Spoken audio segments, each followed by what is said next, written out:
What's that, folks? This is Professor App here with some ranked matches on Splatoon 2. Today I'm going to be trying out the latest weapon in the game, which was the Dark Tetra Dualies, which just came out last week. And I decided to do this because, obviously, not only because they're new weapons, but because I don't normally use dualies that much, but then I saw that these particular dualies have not only like 4 rolls or something like that, where you can roll 4 times in a row, but you can also shoot while you're rolling, which if you ask me, it sounds really broken. I don't know if there's like any other like weakness that the Tetra Dualies have. I mean, I'm not the kind of person who immediately screams broken when I see something like that, but as far as I can tell, there aren't really that many weaknesses of the Dark Tetra Dualies. I mean, I haven't really used them that much. I've only used them a couple of times on Turf War before trying them out on Ranked, and I thought I'd just give them a try, given that they're the new weapons in this game. So in this video we're going to look at tower control. In this map we're doing Moray Towers. So as usual, as you can see here, I'm just doing some coverage with the Dark Tetra Dualie.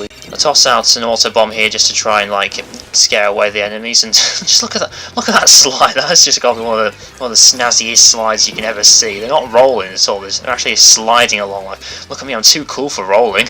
Anyway, so I'm just waiting here just to see what the opponents do, because I don't really want to jump out and go all guns blazing because of I think these weapons have quite limited range. And I noticed that inkjet on the left there came up, but thankfully the charger splattered them, which is quite nice, seeing as I don't have to take care of them myself. I threw an auto bomb on there just to try and scare away that person who was on the tower.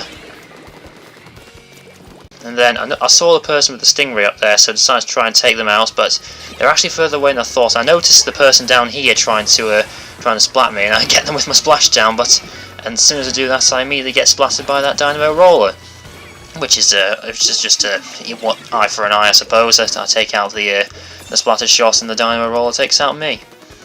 So at this point, I think we're fairly got quite a good bit of an advantage here, because I don't know if you noticed that when I respawned, only one person was actually alive. So this is quite a good opportunity for us to press forward. And while they're on the tower, I decided to like go around and try and like sneak up behind them. But then I decided they're probably going to go around like try towards the tower, so I'd go back up, and then go around this way, as it were. And then when I noticed that people weren't there, I decided to like jump onto the tower to try and get past that checkpoint as quickly as possible, because I don't know if you know, but when the more people are on the tower, the faster it goes. I don't know if the people noticed that, but I decided that that's probably a good idea, just to get it past that checkpoint, given that once you leave the checkpoint, you have to do it all over again.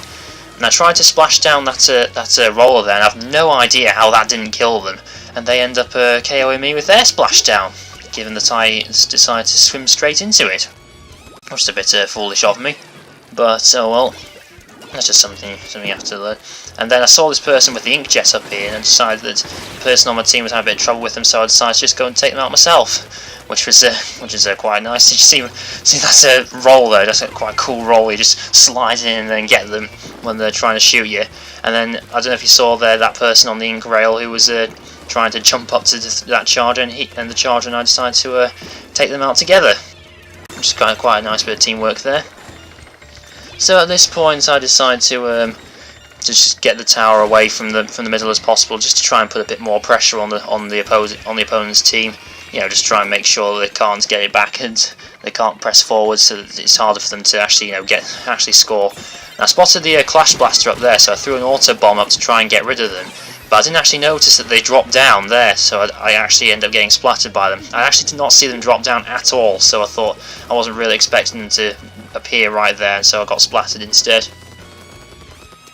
Okay, so at this point I'm just trying to fill up my special here, and I see the Clash Blaster person again. He and the person with the I think they're using this charger or something. We take them out together, and I saw the inkjet person using this again, and I tried to take them out, but unfortunately it runs out of time before I can get the kill.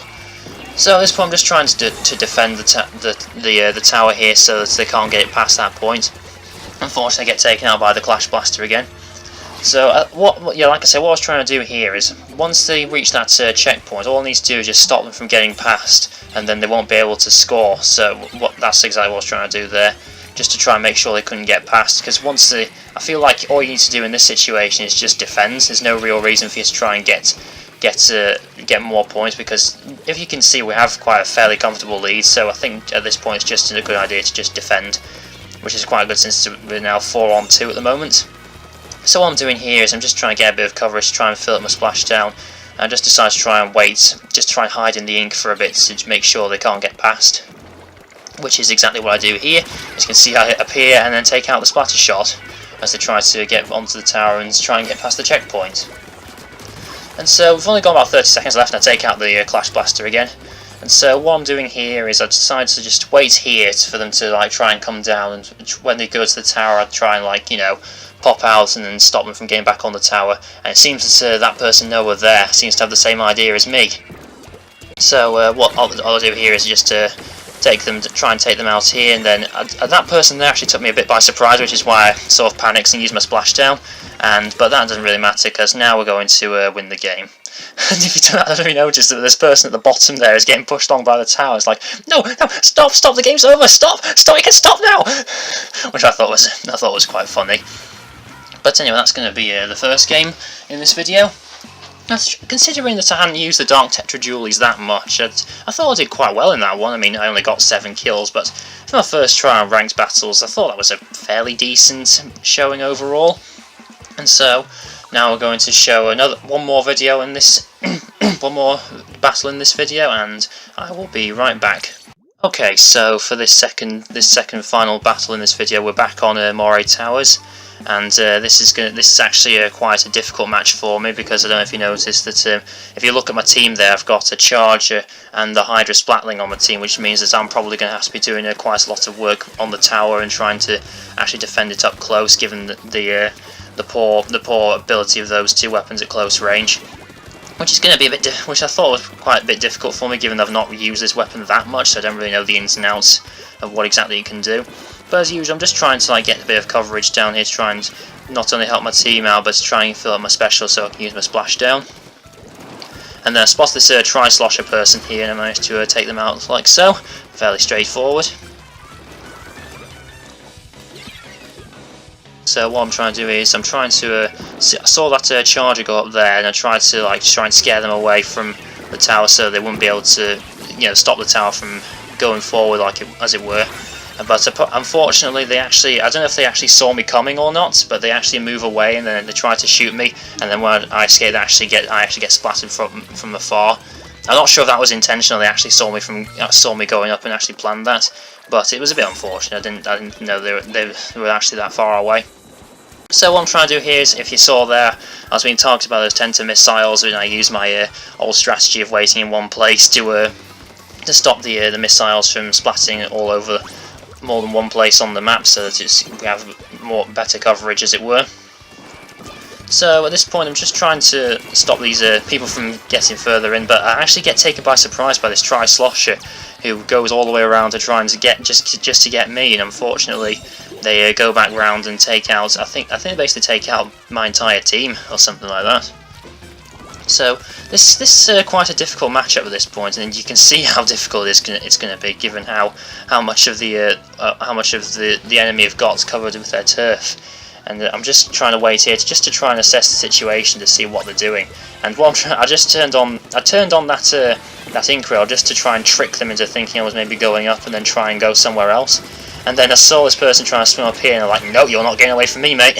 See him just trying to swim up there, and I thought, no, you're not getting away. Unfortunately, the Tri-Slosher person splats me again. Yeah, that's a Tri-Slosher person just basically destroys my entire team in this match. You can see he just keeps taking everyone out. It seems like he actually got taken out by himself, though, which is fairly convenient. But it's still a bit difficult, given that they've still got quite a bit of coverage on the map. I'm not really sure what I can do here, given that at this point I'm just trying to stop them from getting any further, while also trying to take them out. And then, unfortunately, two of them actually go up at the same time and come round to splat both of us, which is fairly annoying. And I take one of them out, but they actually take me out as well. So at this point, I'm just trying to think of what exactly I can do to try and change the situation. So what I'm trying to do here is to just like block off their coverage, to just make it harder for them to get round to us and make sure they can't get past. But it is very difficult though, because of how much coverage they have actually taken from in the map. So what I'm just trying to do here is Okay, so what I was doing here was just trying to like get a bit more, try and get some leeway on to get the tower moving forward. And I spotted that charge, and I thought I'd probably best try and get rid of them somehow. But unfortunately, I get splattered by the Tri-Slosher again. I think that charger and the Tri-Slosher combo were basically just to like be able to just completely stop my entire team from going forward. Especially now that they're using their Stingray here, which is rather annoying. That Tri-Slosher especially was really good, and I wasn't really able, and my team just basically weren't able to do a lot to just try and stop them. Though I do manage to stop that NZAP burst from getting a bit further, which is not quite nice. I don't know how they managed to do that, but that charger managed to get up onto our side of the map, which is really annoying, and so they were able to take me out there. I'm not sure how they managed to do that, and how my team were able to allow them to get past, but hey, those things happen, I suppose. So I was just thinking that I really need to try and get a push forward here if we want to try and actually win, because they haven't really got that much of a lead, in all honesty. I'm just trying to think of a way, but I noticed here there was actually the only person alive on my team, and I couldn't really do anything, so I just thought I'd probably best wait here and throw out a few bombs to try and get them away. And then I saw I was getting shot there by that splatter shot there, but I managed to use some splashdown to scare them away, but I get splattered by the Tri-Slosher again. As you can see here, my team is just being completely destroyed by the opposing team, and really can't do anything to try and stop them. So in the end, that's going to be the game, and we end up losing that one, unfortunately. I wasn't really expecting to do that well with this weapon, to be honest. I mean, because I don't really use dualies that much, and I just find them slightly difficult to use. And secondly, I haven't really used the Dark Tetra Dualies that much overall. I just took them out for a try on turf war. I hadn't really learned the ins and outs of their strengths and weaknesses, so I wasn't really expecting to do that well with them. But I suppose that's just a learning experience. I really am trying to get better with trying to learn how to do well with most of the weapons in this game. I really want to try and like become at least competent in all of them. And so, as you noticed, the multiplayer map's just updated there. So I decided to end the video here because I decided that I thought it'd be best to, to keep them on like a single theme, as it were, and making them change to a different ranked match would probably be. Just clashes with the theme overall, so I decided to keep them to one type of ranked match per video. But I was thinking, I do quite like. I'm quite enjoying this. I really hope that this becomes like a running series on my channel. I really want to hear what you think of this to make it feel a bit better, more professional. I really want to hear any and all feedback. So anyway, if you like this video, then please give it a like. If you're not already, subscribe. It really does help me out to get my channel known. And if you want to see more content like this and more Splatoon 2 ranked matches, or if you have any suggestions of what weapons I should use, then please leave a comment in the comment section below. And until next time, folks, bye.